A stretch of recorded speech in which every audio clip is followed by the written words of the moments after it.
Hey, how's it going? I'm Nick, and I'm your host on the Echo Academy podcast, a podcast dedicated to uncovering helpful tools and strategies to elevate your career. On today's episode, we talk about what it takes to be a performing artist in Singapore. My guest today is Deborah Emmanuel. Deborah is a Singaporean artist, most recognized for her work as a poet, singer, and theatre maker. You may have seen her work on the TedX stage, Barcelona International Poetry Festival, and the Makassar International Writers Festival. To find out more about Deborah, her work, and this episode, visit echo.academy/Deb. That's ekho.academy/DEB.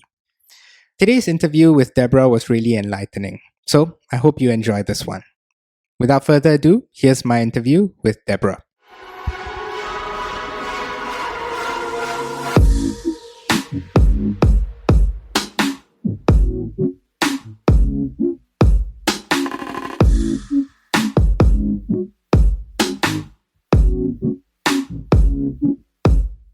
All right, Deborah, welcome to the podcast. Hi, Nick. How are you doing? I'm great.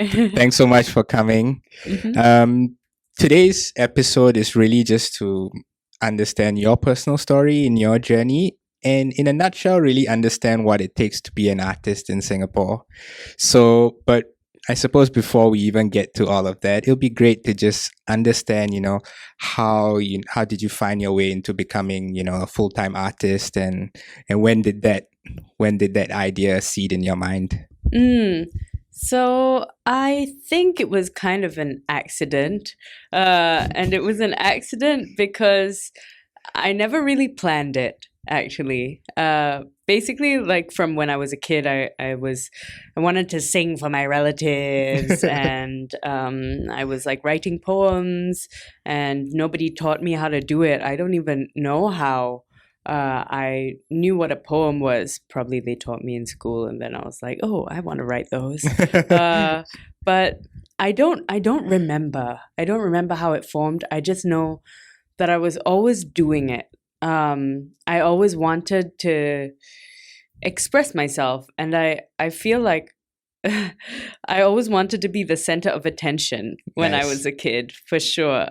And as time went on, I found different ways to do that, to fuel that need to express myself and to be paid attention to. And so I joined the drama club and I sang in a band and I drew some pictures. But it was only, I think, after I had some kind of more formative, traumatic experiences in my personal life, that it came to like my understanding that I should pursue it like properly. So I started studying drama and psychology because what I wanted to do actually was use expression and performance as a way for people to heal, as a way to help people, because I realized how much it had helped me. And I knew that there was an innate need in a lot of us to talk about what's happened in a safe way. Right. And really that's what art does. Really that's what performance does. And making music even, writing songs, all of these things, doing theater, they allow us to explore these stories and these held emotions within us in a safe way, in a fun way, in a creative way. So I think it was really quite organic for me. I don't feel that I had to push very hard. The only thing that I had to do was really decide that I was going to do it. Right. And that was quite simple because I'd always done it and I can't imagine myself not doing it. Right. And you brought up something that I think it's worth exploring as well, and that is, how did your ability to be creative and to perform helped you go through the personal traumatic experiences that you had? Well, yeah, like I said, I think that art is a very useful tool for healing. And for me, because I was experiencing so many emotions, like there are some things that are a predisposition, okay? Like I've wanted to, make art or perform or whatever from a young age, like I said. And I've been expressive from a young age, and all of these things, but also it does take work. It takes a choice. Yeah. I'm not trying to push this idea that like it was so organic and it was super easy. Like, I mean, I had to put in some effort for sure. But I'm saying that if this is something that you're meant to do, then the universe will facilitate it happening for you. Mm-hmm. It's just a question of finding the right opening. So for me, I found my opening in poetry and in writing, and that was something that I wanted to do a very long time ago, and that I needed to do whenever I had these strong emotions that would bubble up within me. I needed to deal with them in some way, and the way that I dealt with them was reaching for a pen and writing in my diary, or writing a poem about what I thought. And writing those things always helped me to understand the issue. It helped me to take the issue outside of myself so that I could look at it. The problem is when we keep it inside, it festers, it turns into some kind of gnarly monster that, totally can take control. It can hijack our consciousness. Yeah. But if we use art as a way to process things, it definitely allows us way better health, I think. Yeah, that's my opinion. So that's why I was always doing it for my own health. And as I saw the effects it had on my health, I realized like, oh, I really want to push this agenda for other people's health too. Yeah. And that's why I studied what I studied. Yeah, that's beautiful. It's the challenging part, I assume, is it's one thing to have that conviction to want to be a performer because it fuels you and you feel like this is your best medium to express yourself and to help others. The challenge is to have a career out of it, right? What were you scared or were there things that were blocking you in terms of pursuing that as a career? Like, did you think like, oh no, is this gonna generate money for me? Can I live off this? What were your thoughts around it as you started? Well, I guess for me, the main thing was it was my priority to do that. So as long as I was able to do that and find ways to do that, whatever context I found that in, whatever way I had to make it happen for me to be able to write or share my work or whatever, I was always happy. So at the beginning, what that looked like is basically me doing F&B jobs for years. Yeah. I was working as a waitress. I was working as a bartender. I was working as mostly those things, I think. Yeah. Okay. That was basically it. I assume because it's flexible hours. Yeah, because it gave me a lot of freedom. And it was also, I mean, at that time, I was also still learning what the possibilities were and what I was able to do. So at that time, I think I also felt a bit powerless. And because I had been in the F&B industry since I was 16 years old, it was familiar and it was easy. So I just returned to doing the thing that I knew in order to get by. Yeah. And so I had this F&B job, and then whenever I could arrange a gig, I would do it. Or when I could be at an open mic, I would do it. And so at the beginning, it definitely was a lot about just doing the work on my own time and getting by in other ways.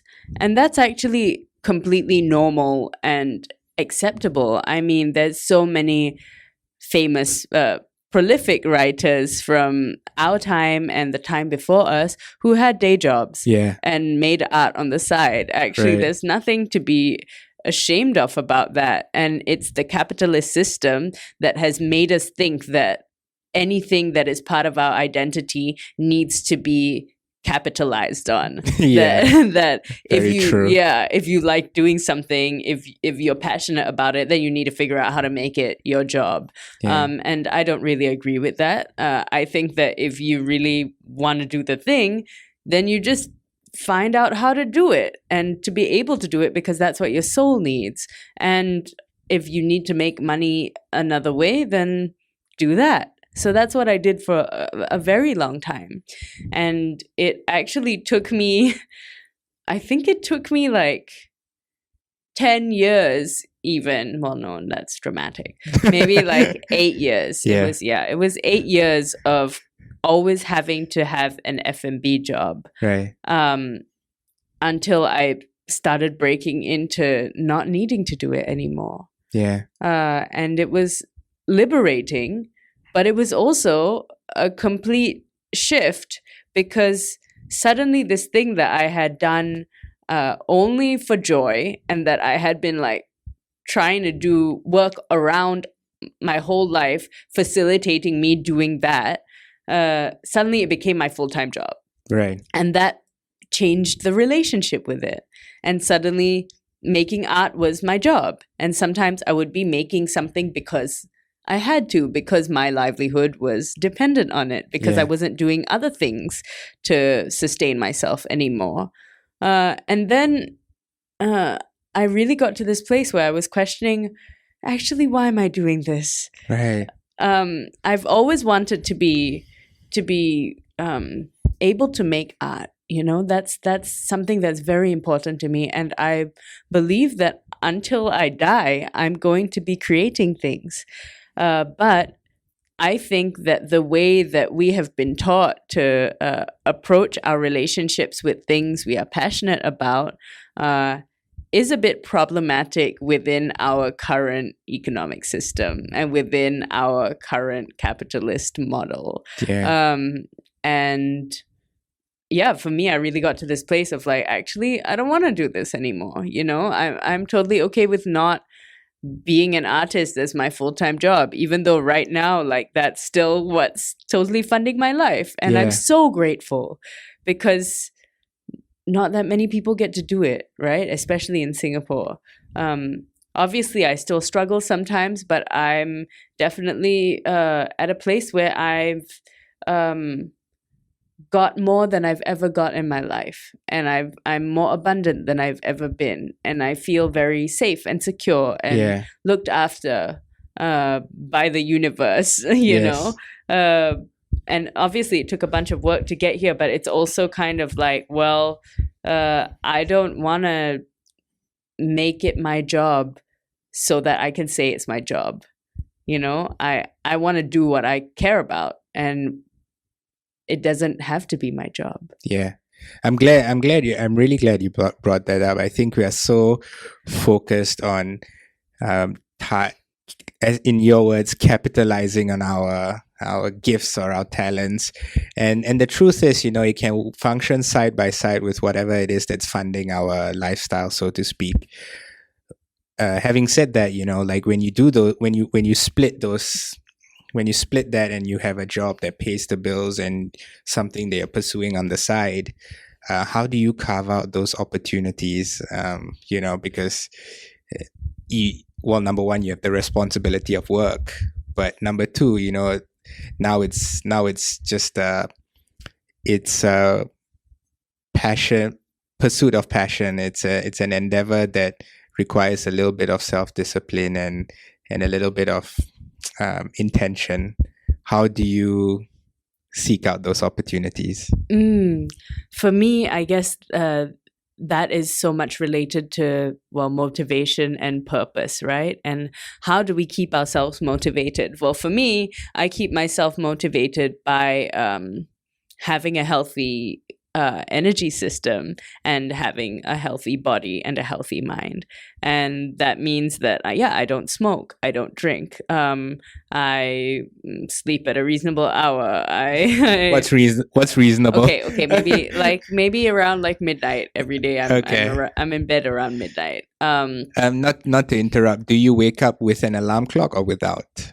Actually, I wake up without an alarm clock. Sometimes I wake up with an alarm clock if I have an early appointment. Got it. But I'm really kind to myself, actually. And that's the biggest thing, I think, that helps me to get up and do something that I care about, is that I'm no longer super putting pressure on myself to achieve things, which is what I used to do in the past. I was like, I really want to do this so that I can prove myself.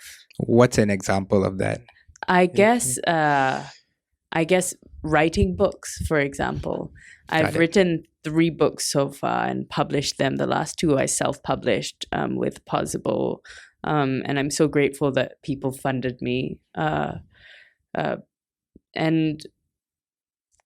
I think I was kind of also caught in the Singapore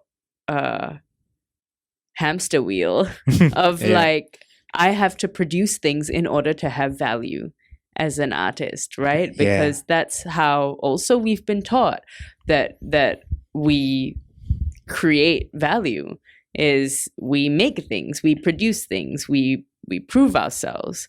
And so I think that this is something that I was doing for a while. I was like, okay, I have to write another book now. I wrote the last one, that's been enough time, now I have to write another one. That's just how it goes.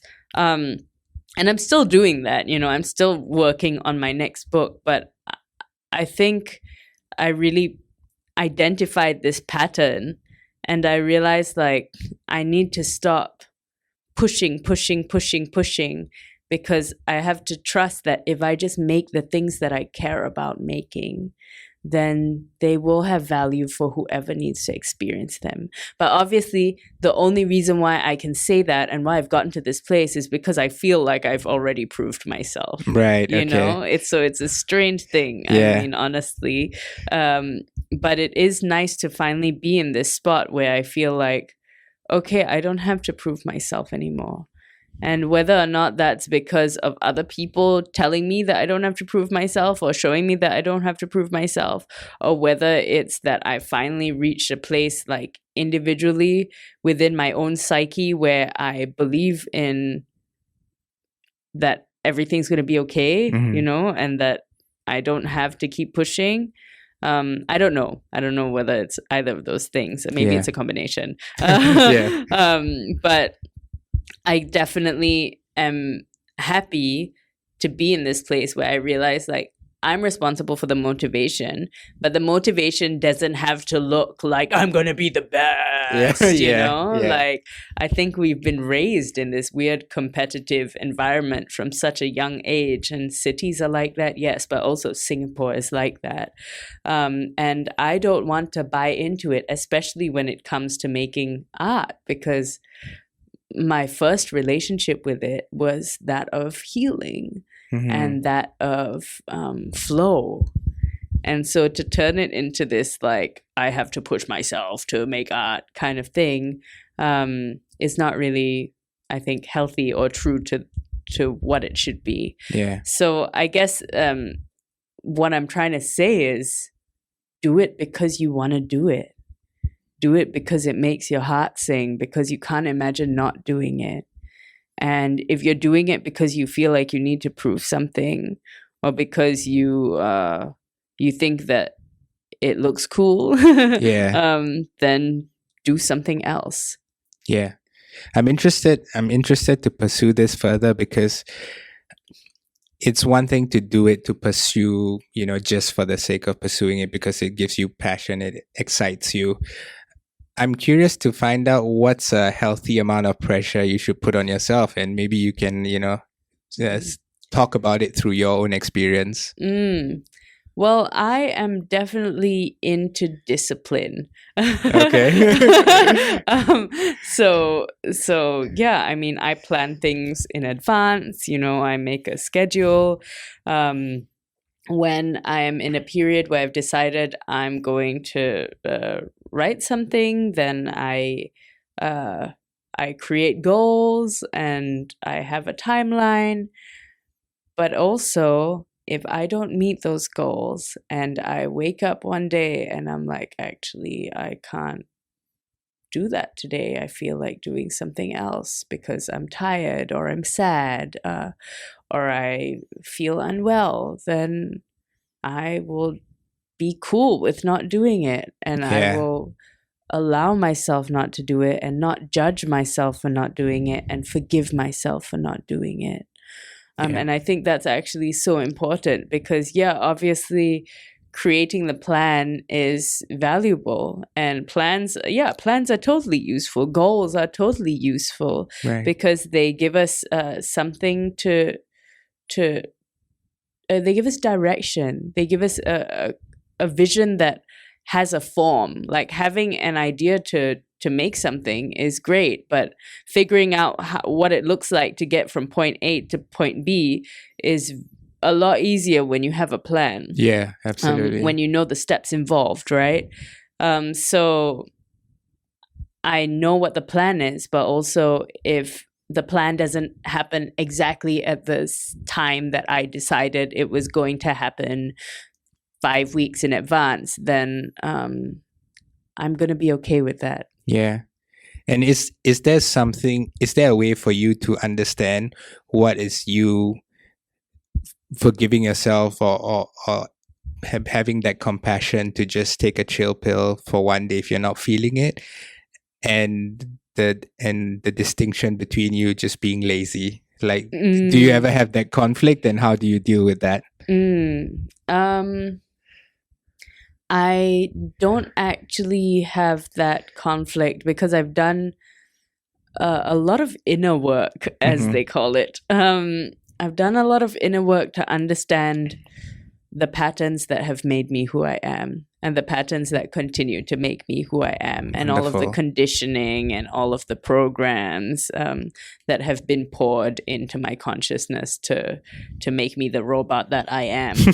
And I'm trying really, really hard not to be a robot anymore, actually, Yeah.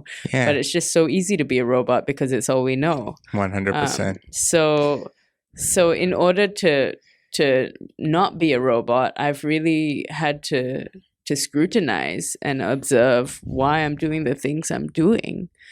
And so I guess I'm in a place now where I understand that the stuff that made me feel lazy, the moments where I felt guilty, that was conditioning. That was a program.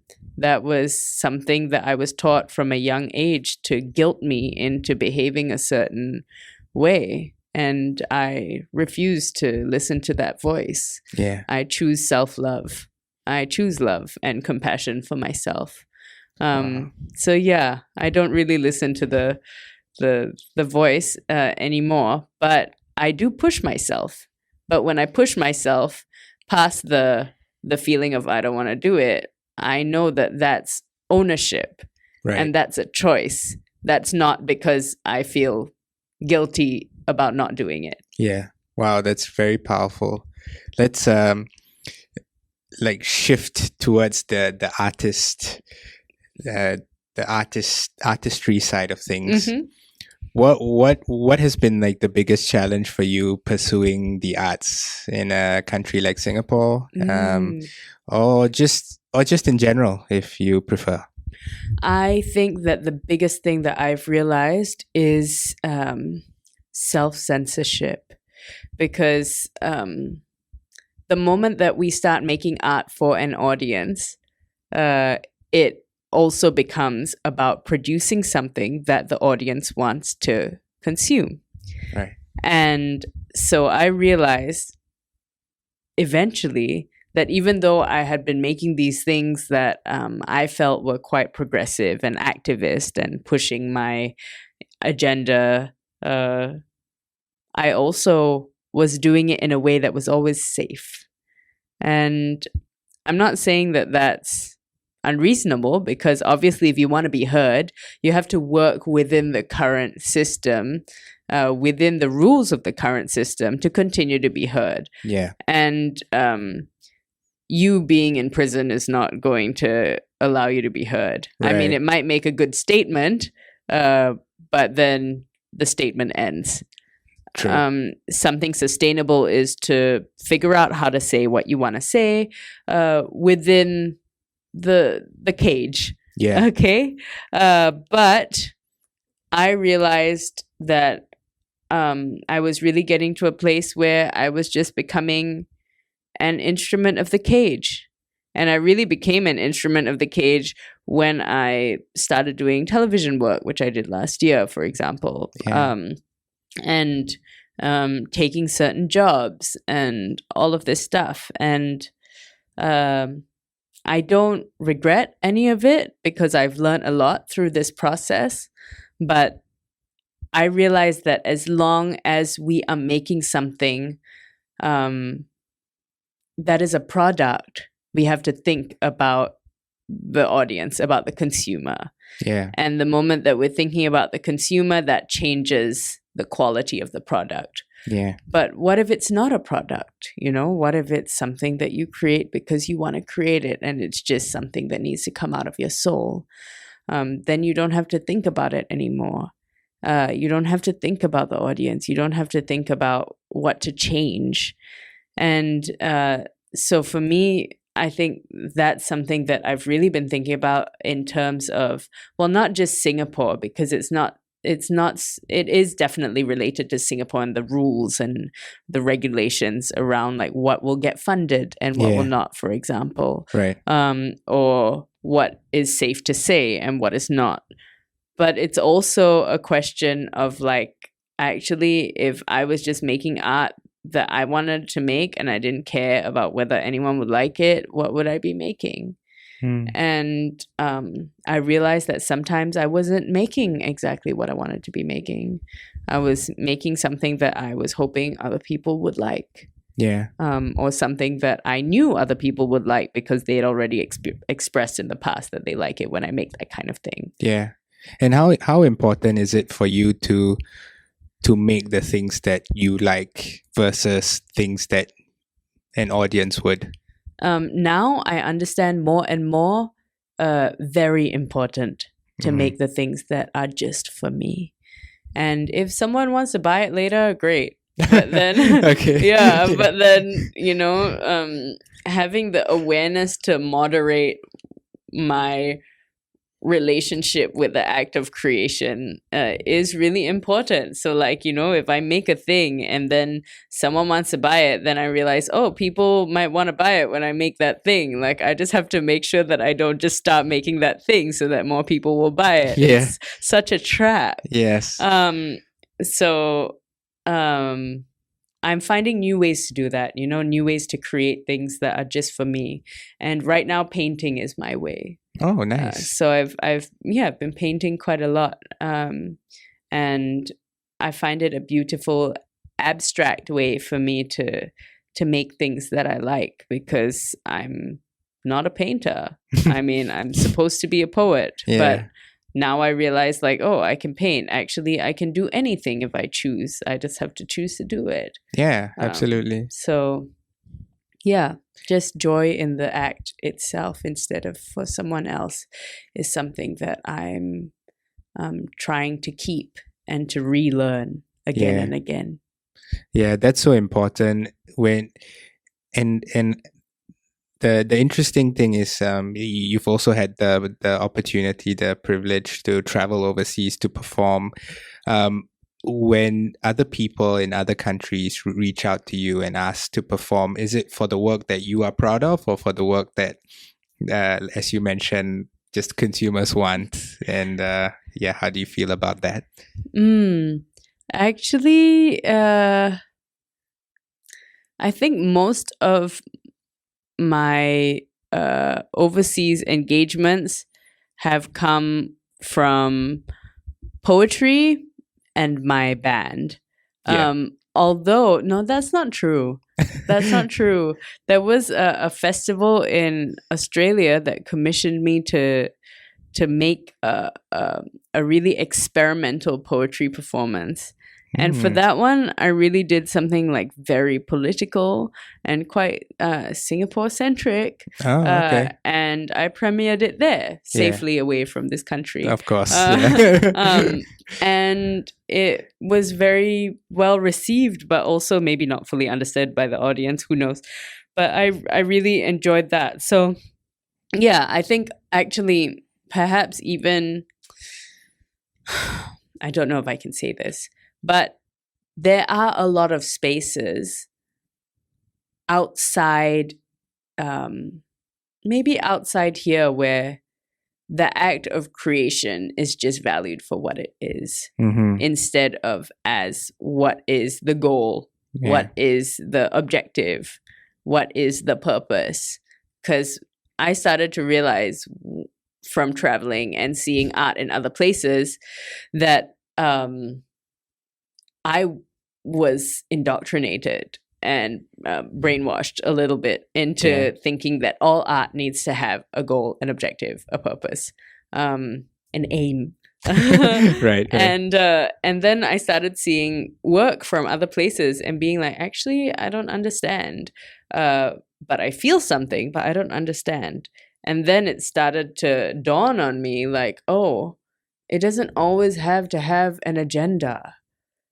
And, so true. And I have been raised to think that everything needs to have an agenda. Even art has to have an agenda, because that's what the Arts Council will ask me when I'm pitching a project. They're like, why are you doing this? Explain yourself. So, yeah, I would say that's actually been what I've learned from traveling, is like, I don't always have to have a reason for doing it. It can just be for the sake of experimentation, for the joy of creation, for doing something a bit weird. Yeah. And trusting that if it makes people feel things, then it already has value. Yeah. Art without an agenda has a nice ring to it. Yeah.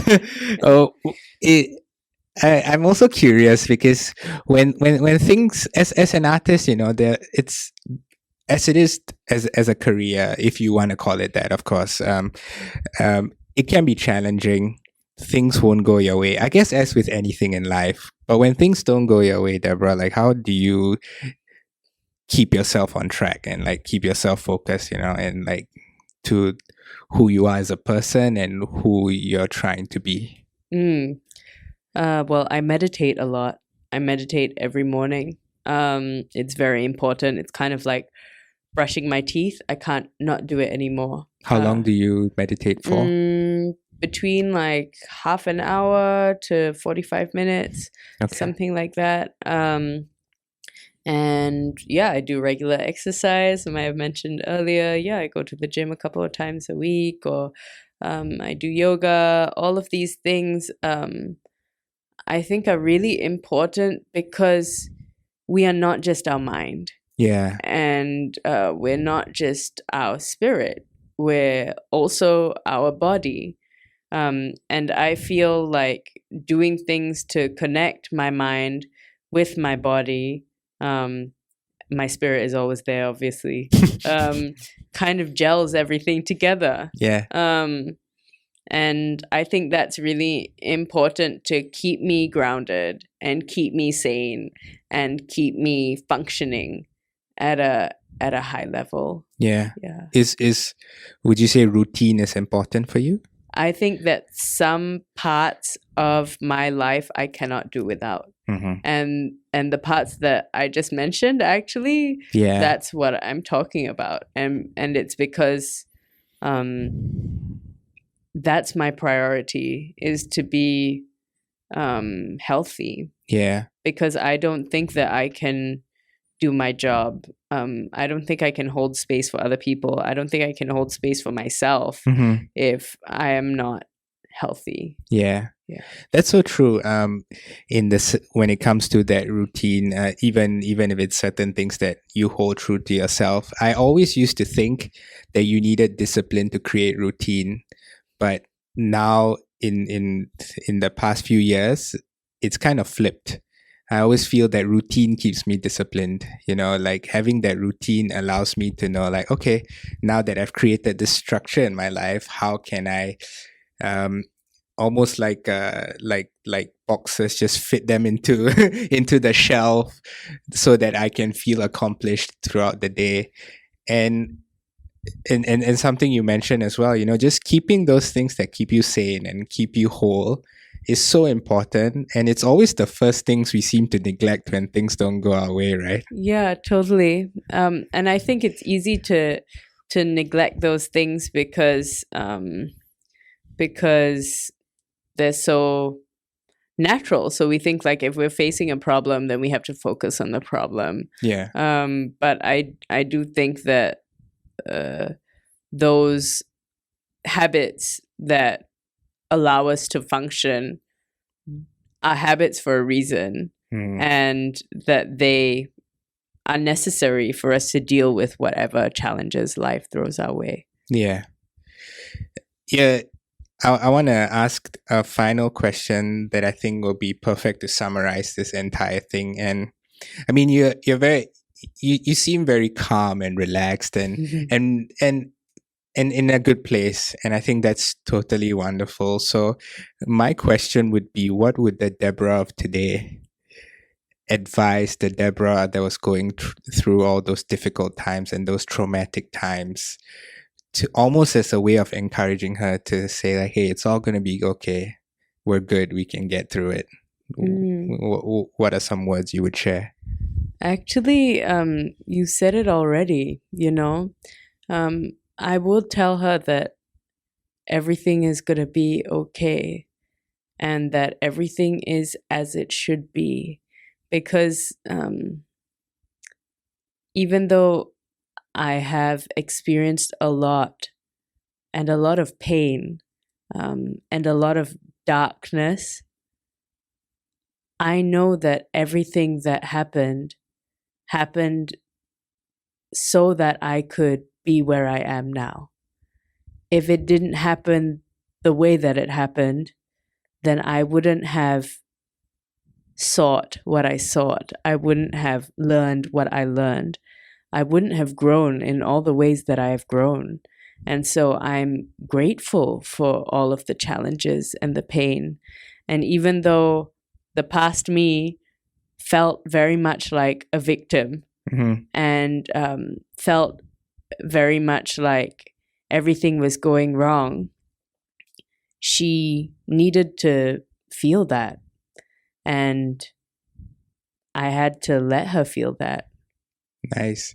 And what would you tell aspiring artists who want to make their artistry a career in Singapore? I guess anywhere in the world, but to Singaporeans especially.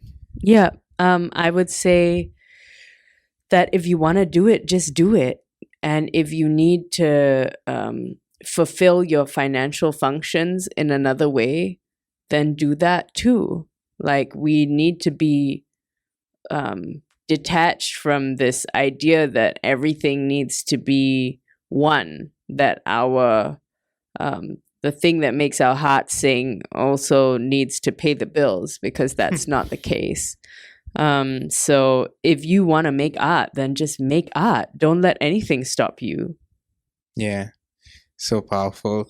I'm really glad I had this conversation. It's helped me, and I'm not really an artist, so so it's a win-win. Yeah. For those who are interested in finding more about your art form and how and what you do and where you'll be performing, etc., how can they find out more? Well, I'm all over the internet.